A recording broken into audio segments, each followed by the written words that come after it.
Hay historias que comienzan con un plato de comida, pero terminan con gritos ahogados y un secreto que nadie debería descubrir. Clara, una cocinera joven y luchona, aceptó un trabajo en un rancho aislado, de esos que parecen sacados de una telenovela de época, solo que la realidad ahí adentro era aún más oscura que cualquier ficción. Entre paredes silenciosas y miradas que no sonreían, sintió en carne propia el precio de la ingenuidad. ¿Cuántas veces la promesa de estabilidad esconde algo peligroso? ¿Cuántas Claras existen por ahí, diciendo que sí a la oportunidad de trabajar, sin imaginar que están entrando a un territorio donde la supervivencia exige valor y la libertad puede depender de una denuncia? Tal vez conozcas a alguien así.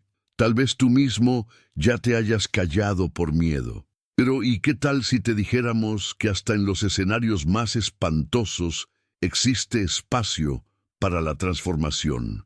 Que de la cocina del terror puede nacer una cocina comunitaria que alimenta no solo el cuerpo, sino también el alma de quien ya perdió casi todo. ¿Qué harías si descubrieras que el rancho de tus sueños era en realidad un campo de horrores? Esta historia es sobre valor, fuga, denuncia, pero también es sobre renacimiento, justicia y empoderamiento femenino. Quédate hasta el final, porque vas a entender cómo Clara pasó de ser víctima de una red criminal a convertirse en referencia de superación. Y lo más sorprendente, uno de los dueños del rancho tenía un secreto que lo cambiaría todo. Clara era de esas que transformaban sobras en banquetes. Creció escuchando elogios por sus manos de hada en la cocina, pero, como muchos talentos por ahí, fue atropellada por la realidad. Desempleo, renta atrasada y el refrigerador gritando vacío. Cuando apareció una propuesta de trabajo como cocinera en un rancho aislado, dudó. Pero el hambre y la desesperación no piden permiso. El trato era vivienda, salario fijo y comida a toda hora. ¿Quién se negaría? Con la maleta a cuestas y el corazón apretado, Clara se embarcó rumbo a lo desconocido. Al llegar, todo parecía, a primera vista, hasta poético. Un lugar rodeado por el monte, con galpones de madera, caballos sueltos y un aire bucólico que recordaba cuentos de hacienda. Pero el rancho era demasiado grande para tan poca gente. Solo hombres, y todos parecían tensos, como si siempre estuvieran esperando algo, o a alguien. Don Seca, el capataz, era directo, casi seco, pero decía con orgullo que el lugar funcionaba como un reloj. Pedro, más joven y más gentil, fue el único que sonrió de verdad. Octavio, sin embargo, casi no hablaba, y cuando hablaba, el tono siempre era de mando. Desde los primeros días, Clara notó que algo ahí no cuadraba. Puertas que se trancaban solas, ventanas con rejas del lado de adentro y un silencio que lo cubría todo como una cobija gruesa e incómoda. La cocina estaba bien equipada, pero alejada de la casa principal, y aunque tenía libertad para preparar las comidas, no podía andar más allá de ciertos puntos. Siempre que trataba de platicar, los hombres respondían con evasivas o cambiaban de tema. La sensación era clara: ella no debía estar ahí, o por lo menos no debía saber demasiado.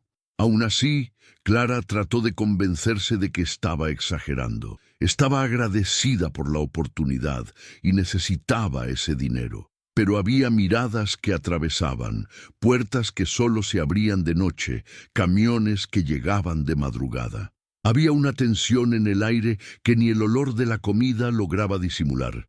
Poco a poco, el rancho que parecía refugio se volvía una prisión.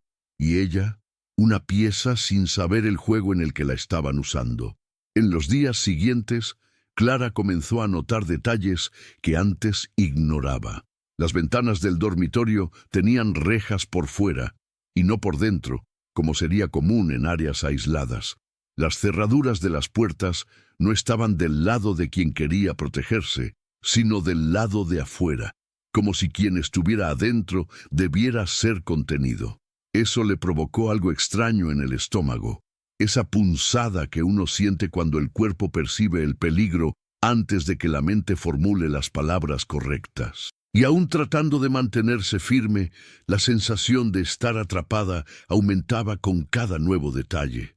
Octavio era el más enigmático entre todos. Sus pasos no hacían ruido, y sus ojos parecían estar siempre un segundo adelante de los demás. No hablaba mucho, pero cuando se cruzaba con Clara, le lanzaba miradas que mezclaban vigilancia y un tipo desconcertante de autoridad, como si dijera sin decir, sé más de lo que tú piensas. Ella empezó a evitarlo, pero era difícil. Aparecía en los momentos más improbables, casi como una sombra, y cada aparición suya reforzaba la impresión de que ella no era solo una cocinera ahí.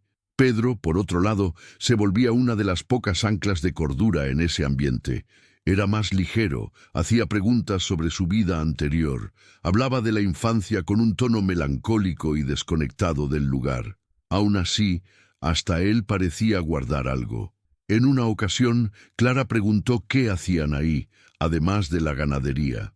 Él dudó, dijo que el rancho se encargaba de otras cosas también, y cambió de tema. Fue en ese momento que ella se dio cuenta.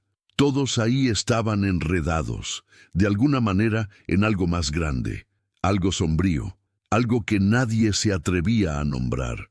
La rutina era rígida. Horarios definidos, silencio absoluto después de cierta hora de la noche, camiones llegando y partiendo sin que ella pudiera ver qué traían o se llevaban. No había mujeres además de ella.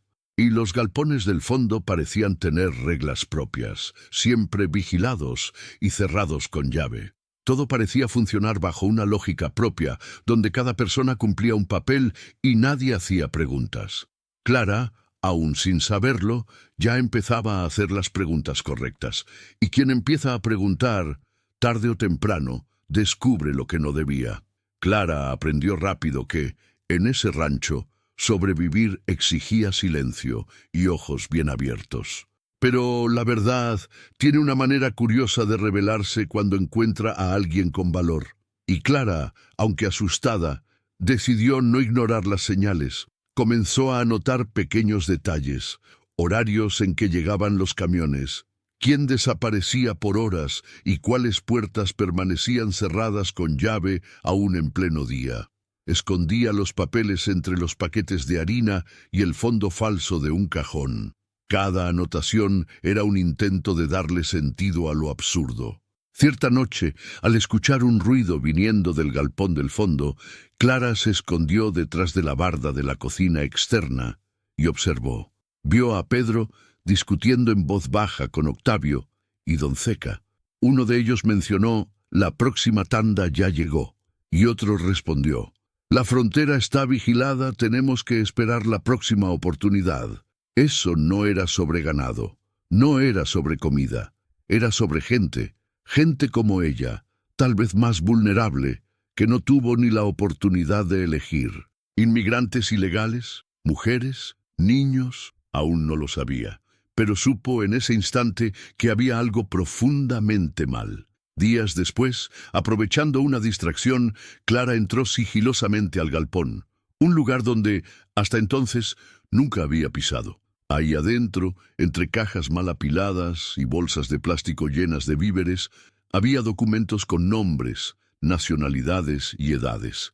Muchos, muy jóvenes. También encontró algunas pertenencias personales, collares, juguetes, ropa femenina.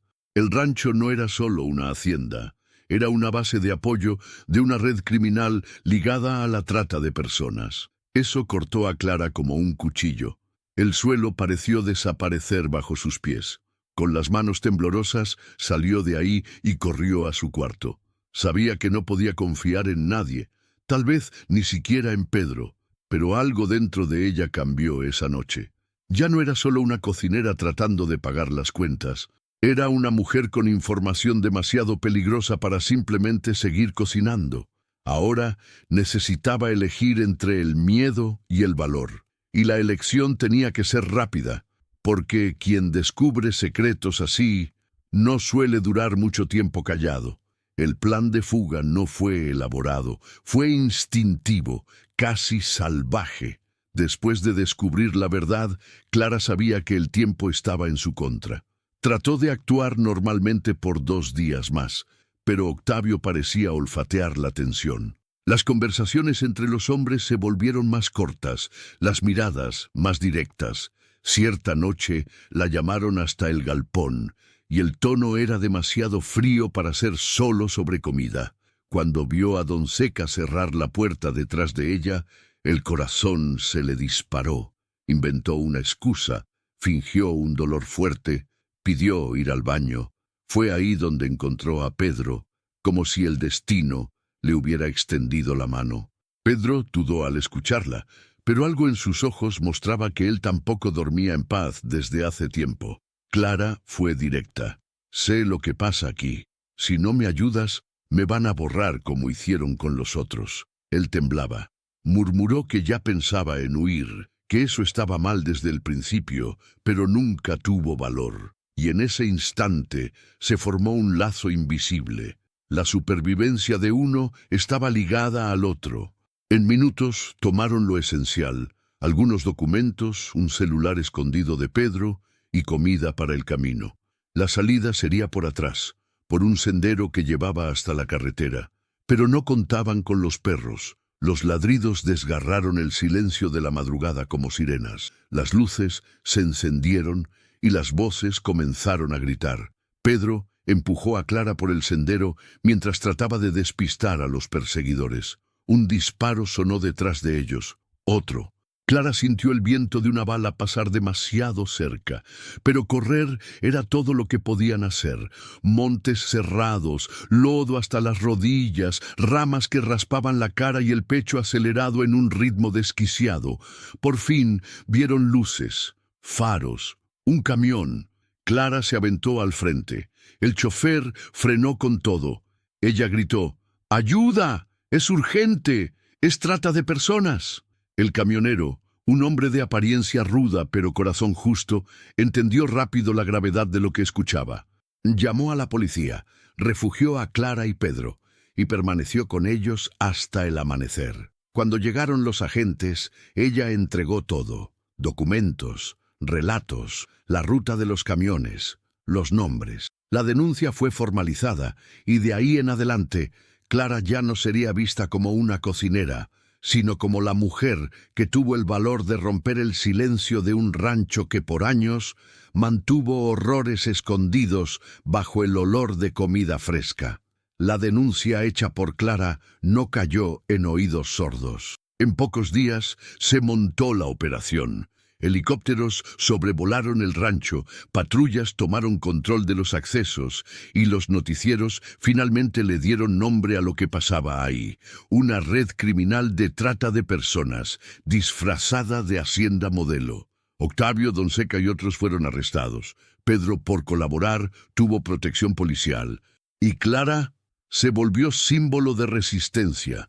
No por haber hecho algo heroico, según ella, sino por no haberse quedado callada cuando la mayoría habría agachado la cabeza. La repercusión fue grande. Entidades de derechos humanos buscaron a Clara para dar testimonios, participar en entrevistas y hasta compartir su historia en congresos. Pero nada de eso la envaneció.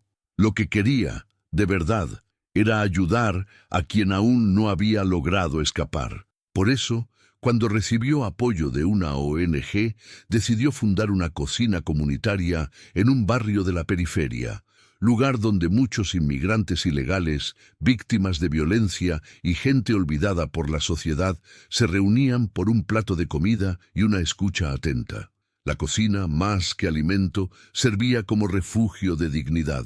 Ahí, las mujeres tenían voz, hablaban de sus dolores, pero también de sus sueños. Clara promovía círculos de conversación, enseñaba recetas, hablaba sobre seguridad, sobre independencia y sobre cómo pequeños gestos, como desconfiar de promesas demasiado buenas, pueden salvar una vida. Era su forma de devolverle al mundo el valor que ella misma casi perdió. Y no faltaban voluntarios, gente que decía: «Vi tu historia y me acordé de mí». Clara entendía que justicia no era solo ver a criminales presos. Justicia era impedir que la red se rehiciese con nuevos nombres. Era romper el ciclo, plantando educación, empoderamiento femenino e información en los mismos lugares donde, antes, solo había miedo. Se volvió un puente entre el dolor y la transformación personal, porque a veces es en la cocina, y no en un tribunal, donde comienza la verdadera revolución. Y Clara sabía, cada olla que movía ahora era una respuesta a la violencia que trató de callarla. El tiempo pasó, pero Clara nunca más fue la misma. Aquella que un día huyó por el monte en medio de balazos, ahora caminaba firme por las calles de la ciudad, con la cabeza en alto y un propósito claro en el corazón. La cocina comunitaria prosperó, y con ella el alcance de su mensaje. Clara empezó a ser invitada para dar pláticas en escuelas, centros de acogida y hasta penitenciarías. Hablaba sobre supervivencia, valor y principalmente sobre el poder de la transformación personal. Decía, no importa lo que te hicieron, importa lo que haces con lo que te hicieron. En uno de esos encuentros conoció a Ana, una chava haitiana que había cruzado fronteras en busca de una vida mejor. Ana no hablaba español con fluidez, pero su dolor era universal. Había sido engañada por falsas promesas de empleo, igual que Clara. Las dos se abrazaron en silencio. A partir de ahí, Clara empezó a recibir más inmigrantes ilegales en su cocina. Ahí no eran números o estadísticas, eran gente con nombre, historia y principalmente con derecho a empezar de nuevo. Clara también escribió sus memorias, un libro sencillo, sincero, llamado El rancho y yo. En el capítulo final, describe la noche en que quemó la última carta dejada por Octavio, una petición de perdón escrita desde la prisión. Eso simbolizaba el fin de un ciclo. Ya no quería cargar la sombra de lo que vivió. Quería que su voz resonara donde antes había silencio. Y al poner sus palabras en el papel, encontró sanación y ofreció esperanza a otros. Hoy, Clara es vista como una líder, pero sigue llamándose cocinera. Dice que el condimento que más usa ahora es el de la solidaridad, porque aprendió en la práctica que empoderar es alimentar, que resistir es servir, y que denunciar muchas veces es el primer paso para construir algo mucho más grande que el dolor. Su historia no es sobre un final trágico, es sobre superación. Y tal vez sobre cómo hasta los peores caminos pueden llevar a destinos que cambian el mundo a nuestro alrededor. ¿Y tú? ¿Qué harías si descubrieras que, detrás de una puerta cerrada con llave, hay personas esperando por alguien con valor para actuar? La historia de Clara nos muestra que no siempre la salvación viene de los fuertes, sino de los atentos, de los sensibles, de aquellos que se niegan a fingir que no vieron. A veces, todo lo que una vida necesita para cambiar es que alguien elija hacer lo correcto, aún con miedo. ¿Cuántas historias parecidas aún están escondidas por ahí, esperando a alguien como tú para ser contadas? Tal vez ya hayas pasado por algo parecido. Tal vez conozcas a alguien que necesita escuchar estas palabras hoy. ¿Qué puedes hacer a partir de ahora con lo que acabas de sentir? Si esta historia te tocó de alguna forma, dale like al video, compártelo con alguien que necesita escuchar esto y suscríbete al canal para seguir acompañando relatos que inspiran, emocionan y nos hacen reflexionar sobre el mundo y sobre nosotros mismos. Andy, comenta aquí abajo, ¿de qué ciudad o país nos estás viendo? Y más, ¿esta historia te recordó alguna situación real que ya hayas visto o vivido? Vamos a continuar esta conversación en los comentarios. Tu voz puede inspirar a otras personas también.